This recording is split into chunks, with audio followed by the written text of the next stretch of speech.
আসসালামু আলাইকুম, welcome to my channel. আজকে আমি আপনাদের যে রেসিপিটি তৈরি করে দেখাবো সেটার প্রধান উপাদান হচ্ছে ডিম। এটা তো আমাদের সবার বাসায় কম বেশি থাকে। ডিম দিয়ে হাজারো রকমের রান্না করা যায়, কিন্তু সকালের নাস্তায় আমরা বেশিরভাগ সময় অমলেট খেয়ে থাকি। আজকে আমি আপনাদের অমলেটই করে দেখাবো, তবে একটু ভিন্নভাবে।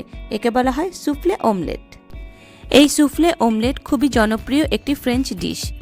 ফ্রেঞ্চরা এই সুফলে স্পাইসি বা ডেজার্ট হিসেবে খেয়ে থাকে, কিন্তু আমি আজকে আপনাদের দেশি স্টাইলে একটু স্পাইসি করে অমলেটটি তৈরি করে দেখাচ্ছি। এখানে আমি নিয়ে নিয়েছি 2টি ডিম, কাঁচামরিচ, গোলমরিচ আর লবণ। ডিমের কুসুম আর সাদা অংশ আগে আলাদা করে নেব, এজন্য এই ধরনের একটা চামচ ব্যবহার করছি। এতে 2টি অংশ আলাদা করা সহজ হবে। সাদা অংশকে ফোম করে নিতে হবে। হ্যান্ড বিটার দিয়ে আপনারা করতে পারেন, এতে একটু সময় বেশি লাগে। আমি ইলেকট্রিক বিটার দিয়ে বিট করে নিচ্ছি। খুব সুন্দর একটা ফোম তৈরি হয়েছে। কুসুম দুটোতে আমি একটু লবণ দিয়ে মিক্স করে নিচ্ছি।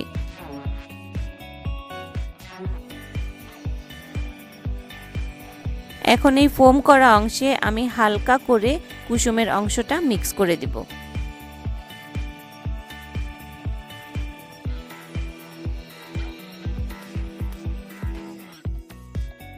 ফ্রাই প্যানে একটু বাটার দিয়ে নিচ্ছি। আপনারা এখানে তেল ইউজ করতে পারেন, তবে খুবই সামান্য দিতে হবে।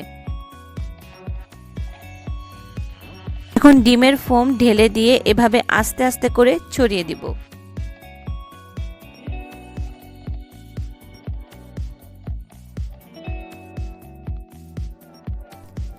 এর উপর আমি একটু কাঁচামরিচ কুচি আর গোলমরিচ ছিটিয়ে চুলার আঁচটা কমিয়ে দিয়ে ঢেকে দিচ্ছি।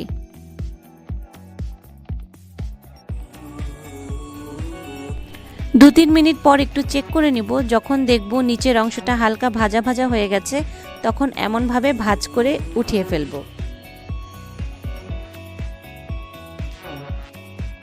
খুবই তুলতুলে সফট একটা ডিমের অমলেট। এটা খেতেও বেশ টেস্টি, বাচ্চারা দেখে খুব আনন্দ পাবে। এই সুফলে অমলেট আপনাদের রেগুলার ব্রেকফাস্টের একটা অংশ হতে পারে। এটা আপনারা লবণের পরিবর্তে একটু চিনি দিয়েও খেতে পারেন, এতে স্বাদে আসবে ভিন্নতা। তো এই ছিল আজকের রেসিপি।